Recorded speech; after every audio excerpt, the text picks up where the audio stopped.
نحمدہ و نصلی علی رسولہ الکریم۔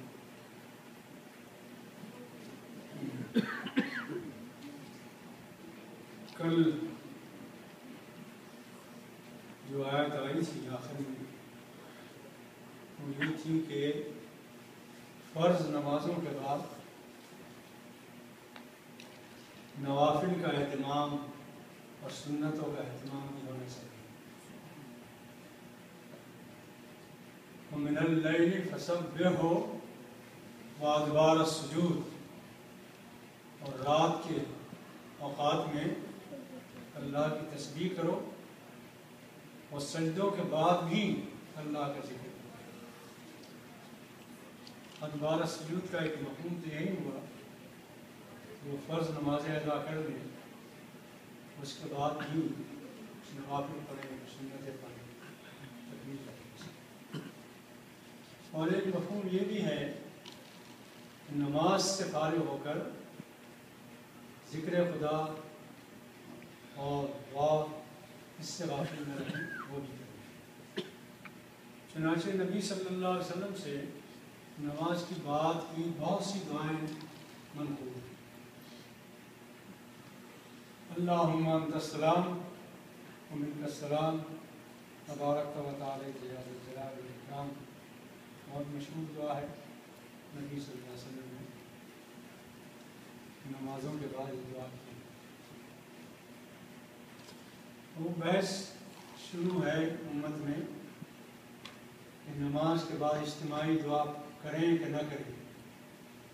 اس بحث میں نہ پڑھیں، جہاں ہو رہی ہو دعا وہاں شریک ہو جائیں، کریں اجتماعی دعا، اور جہاں نہیں ہو رہی ہو وہاں بحث نہ کریں، اس لیے کہ اس بحث نے ہمیں مارا پریشان کیا۔ ویسے سوچیں آپ کہ نبی صلی اللہ علیہ وسلم سے دعائیں ہم تک جو منقول ہوئی ہیں، اگر آپ نے نہیں مانگی ہے تو کیسے منقول ہوگی؟ سوچنے کی بات ہے۔ اور اگر آپ نے زور سے نہیں پڑھی ہے تو صحابہ کو کیسے یاد ہوگی؟ کہاں سے سنی ہوگی؟ صحابہ یہ بیان کرتے ہیں کہ نبی صلی اللہ علیہ وسلم نے یہ دعا پڑھی، یہ دعا پڑھی، یہ دعا پڑھی۔ بعض صحابہ کو انہوں نے تاکید کی کہ یہ دعا ضرور پڑھنا، جیسے کل میں نے بتایا تھا کہ حضرت معاذ کو اللہ کے رسول نے ہدایت کی تھی کہ نماز کے بعد یہ دعا لازماً پڑھنا، اللہم انا علی ذکرک و شکرک و حسن عبادتک۔ اچھا، اللہ کے رسول یہ دعا مانگ رہے ہوں اور امت آمین نہ کہے کہ سمجھ میں نہیں آتا، کیسے ہو سکتا؟ اللہ کے رسول دعا مانگے اور امت آمین نہ کہے، سمجھ میں نہیں آتی بات۔ اور آمین کہنے کا معنی کیا ہوگا؟ کہ اجتماعی دعا ہوگی، شریک ہے امام کی، شریک ہے مقتدی۔ لیکن اس کے باوجود کچھ لوگ ہیں جو اس پر مصر ہیں کہ نماز کے بعد دعا نہ مانگی جائے، بیٹھ کر ذکر کر لیا جائے۔ وہ ذکر بھی نہیں ہو پاتا بیچاروں سے، حالانکہ کچھ نہ کچھ تو کرنا چاہیے۔ حالانکہ قرآن میں جگہ جگہ یہ ہے کہ نمازوں کے بعد ذکر ضروری ہے، جگہ جگہ ہے۔ دیکھیے میں سناتا ہوں۔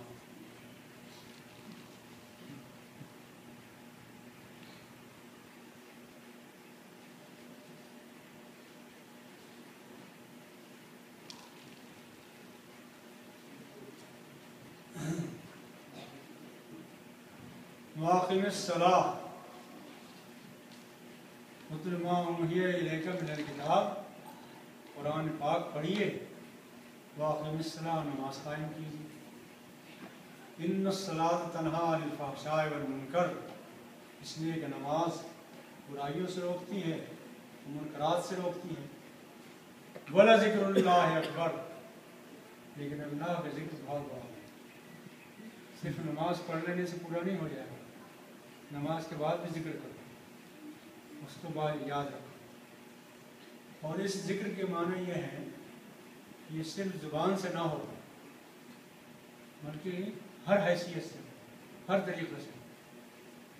ایک دکان میں ایک دکاندار بیٹھا ہوا ہے، گاہک ایک مال لینے آیا، دکاندار نے اگر یہ بتایا کہ بھئی یہ مال اتنے کا ہے لیکن میں اس میں 50% کم کروں گا اس لیے کہ اس میں فلاں فلاں ہے، یہ اللہ کا ذکر ہوا کہ نہیں؟ یہ بھی ذکر ہوا، اس لیے کہ اس نے کیوں بتایا؟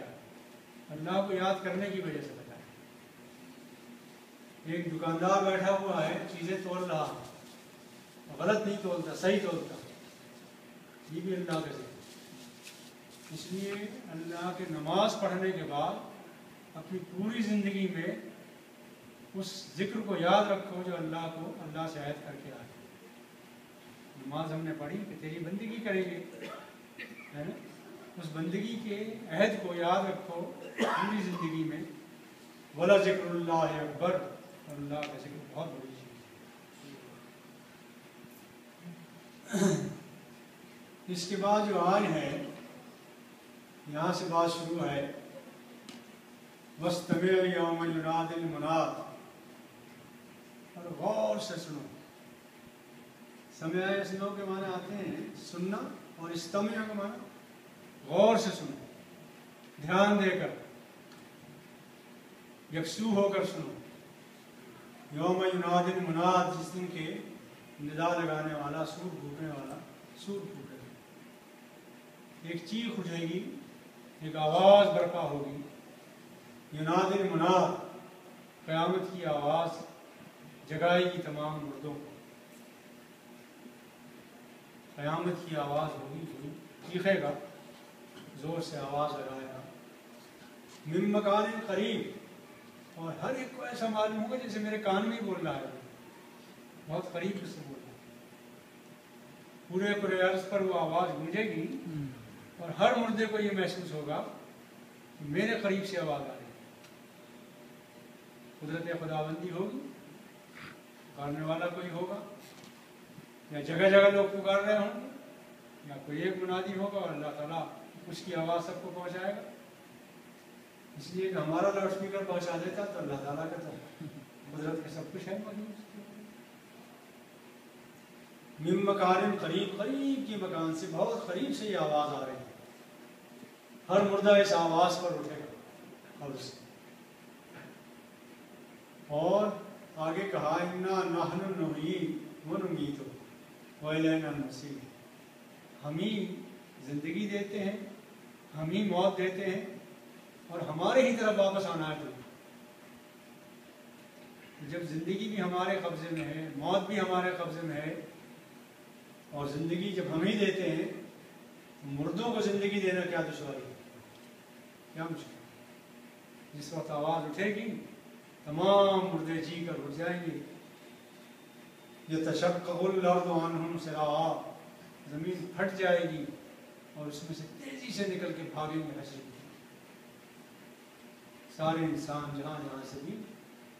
ونفخ الصور، سور پھونک دیا گیا، فَإِذَا هُمْ مِنَ الْأَجْدَاثِ إِلَىٰ رَبِّهِمْ يَنْسِلُونَ، تو اپنی اپنی قبروں میں سے ہر ایک نکل کے اور حشر کے میدان کی طرف، مُهْطِعِينَ إِلَى الدَّاعِ، پکارنے والے کی طرف تیز دوڑیں گے، دوڑتے ہوئے جائیں گے۔ ایک روایت میں آتا ہے، نبی صلی اللہ علیہ وسلم فرماتے ہیں کہ جب زمین مردوں پر پھٹے گی تو سب سے پہلے مجھے اٹھنا نصیب ہوگا۔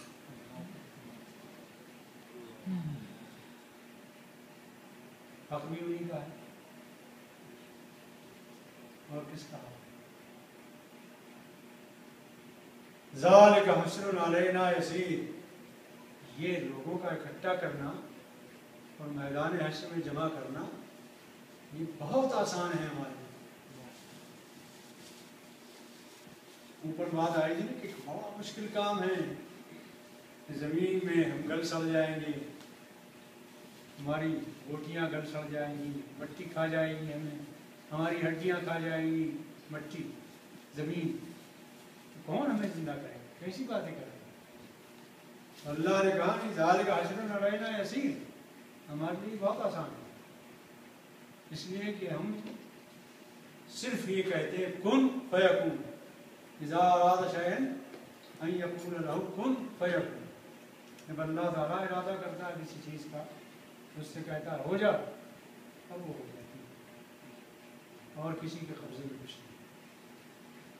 ہم نے جتنی تحقیقات کی ہیں، جتنی انکشافات کیے ہیں اور ٹیکنالوجی کی جو ترقیاں ہماری ہوئی ہیں، تو آپ یہ غور کریں کہ ہم کوئی چیز اپنے سے نہیں بنائی، ہم نے اللہ تعالیٰ کی کائنات میں جو چیزیں موجود ہیں انہی کی جوڑ توڑ سے چیزیں بنائی۔ ایک انگریز کہنے لگا خان صاحب سے کہ کیا تم اللہ تعالیٰ کی قدرت کے بیانات کرتے رہتے ہو کہ اللہ نے یہ بنایا، یہ بنایا، یہ بنایا؟ ہم مٹی کا پتلا بناتے ہیں، اسے مشین لگا دیتے ہیں، وہ چلنے لگتا ہے، ہم بھی بنا دیتے ہیں۔ تو خان صاحب نے کہا شطرنج بنا کے دکھاؤ۔ اس نے مٹی منگوائی، گوندنے لگا، تو خان صاحب نے اسے 2 تھپڑ مارے اور کہا کم وقت میرے اللہ کی مٹی کیوں لے رہا؟ اپنی لاؤ کہیں سے۔ تو اپنی کہاں سے لائے گا؟ جو کچھ ہے وہ تو اللہ ہی کا دیا ہوا ہے۔ جو کچھ ہم نے کیا ہے اسی اللہ کی کائنات میں جو چیزیں موجود ہیں انہی کی جوڑ توڑ سے ہم نے چیزیں بنائی ہیں اور آگے بڑھے ہیں۔ اور اسی طرح اللہ تعالیٰ کہتا ہے کہ دیکھو ہم نے تمہیں عقل دی ہے تو ہم پھل پیدا کرتے ہیں، ترکاریاں پیدا کرتے ہیں، لیکن ان ترکاریوں سے طرح طرح کے مزیدار کھانے تم بناتے ہو، یہ بھی عقل ہم نے دی ہے۔ سیب بنایا ویسے بھی کھا سکتے ہو، سیب مربع بھی بناتے ہو، اچار بھی بناتے ہو، چٹنی بناتے ہو۔ یہ سورہ یاسین میں اللہ تعالیٰ نے فرمایا کہ تم اپنے ہاتھوں سے بھی اس میں کچھ دخل اندازی کرتے، لیکن ہے چیز ہماری بنائی گئی، اپنی سے کچھ نہیں بنا سکتے۔ یوم تشقق الارض عنہم سراع، جس دن کی زمین پھٹے گی اور تیزی سے نکل کے لوگ بھاگیں گے۔ ذالک حشر علینا یسیر، یہ جمع کرنا تمہارا اور اکٹھا کرنا حشر کے میدان میں یہ ہم پر بہت آسان ہے۔ اب یہ اس کے باوجود کہ یہ قرآن ہے، یہ آپ سنا رہے ہیں، دلائل دے رہے ہیں، زمین و آسمان کی نشانیاں دے رہے ہیں، پھر بھی لوگ نہیں مانتے، پھر بھی لوگ اڑے ہوئے ہیں کفر میں اور اصرار کر رہے ہیں کفر پر۔ نحن اعلم بما یقولون، تو جو کچھ یہ کہتے ہیں وہ ہمیں خوب معلوم ہے، ہم سے بچ کر کہاں جائیں۔ وما انت علیہم بجبار، اور تم زبردستی تو نہیں کر رہے ہو کسی پر کہ بھئی یہ زبردستی دین مان لو، یہ بات مان لو، یہ بات مان لو۔ پیش کرتے ہو، دعوت دیتے ہو، جس کا جی چاہتا ہے مانتا ہے، جس کا جی نہیں چاہتا نہیں مانتا۔ فذکر بالقرآن، تو قرآن سناتے رہو، قرآن سے تذکیر کرتے رہو، برابر قرآن پہنچاتے رہو۔ بات بھی یہیں سے شروع ہوئی، قاف القرآن المجید، قرآن مجید کی قسم۔ اور اس قرآن مجید کی قسم جو کھائی وہ اسی لیے کہ اس نے آخرت کی تذکرے کو پیش کیا، عقیدہ آخرت کو پیش کیا۔ فذکر بالقرآن، قرآن کی ذریعے تذکیر کرتے رہو۔ کہیں یہ بھی کہا وجاہدہم بہ جہاد کبیرہ، تو قرآن ہی کے ذریعے جہاد کبیر کرو، اس لیے کہ جہاں خدا کے خلاف، حق کے خلاف، اسلام کے خلاف نظریات، افکار، سازشیں پھیلی ہوئی ہیں، وہاں قرآن کو پیش کرنا اس سوسائٹی میں جہاد سے کم نہیں۔ اس میں ظاہر ہے کہ پریشانیاں بھی ہوں گی، زحمتیں بھی ہوں گی، لیکن فذکر بالقرآن، لیکن یہ ذکر تذکیر قرآن جو ہے یہ ہر ایک اس سے فائدہ نہیں اٹھایا۔ من یخاف وعید، جو ڈرے گا وعید سے اللہ کی، اللہ نے جو وعیدیں بھیجی ہیں، ڈرایا ہے قیامت سے، جس کے دل میں ڈر ہوگا، خوف ہوگا، وہ اس سے فائدہ اٹھائے گا، جس کے دل میں ڈر نہیں ہوگا، خوف نہیں ہوگا، وہ کوئی فائدہ نہیں۔ اللہ کا شکر ہے کہ یہ سورہ قاف آج پوری ہو گئی، اور یہ آخرت کی وہ صورت ہے جسے نبی صلی اللہ علیہ وسلم فجر کی نماز میں، خطبے کی نماز میں، خطبات میں، عید کی نماز میں اکثر پڑھا تھا۔ اور میں نے بتایا تھا کہ حدیث میں یہ آتا ہے کہ ام ہشام ابن نعمان بنت نعمان یہ خاتون تھی جو رسول اللہ صلی اللہ علیہ وسلم کے پڑوس میں رہتی تھی، اور وہ کہتی ہیں کہ میرا تنور اور رسول اللہ صلی اللہ علیہ وسلم کا تنور ایک تھا، شام کی روٹی ایک جگہ پکتی تھی۔ تو وہ کہتی ہیں کہ میں نے سورہ قاف یاد نہیں کی گئی، لیکن مجھے پوری سورہ قاف یاد تھی، اس لیے کہ میں نے اتنی بار سنی رسول اللہ کی زبان سے فجر کی نماز میں، خطبات میں، عید کی نماز میں، کہ مجھے یاد ہو۔ اور یہ ذہن میں رکھیے کہ گھروں میں جب قرآن پڑھا جاتا ہے، ماں پڑھے، باپ پڑھے، پڑھا جائے، تلاوت ہوتی رہے، تو بچوں پر اس کے اثر پڑتا ہے، بچوں کو آیتیں یاد ہو جاتی ہیں، وہ پھر گنگنانے لگتے ہیں انہیں آیات۔ اور اگر گھر مقبرہ بن جائے، سورہ بقرہ نہ پڑھی جائے اس میں،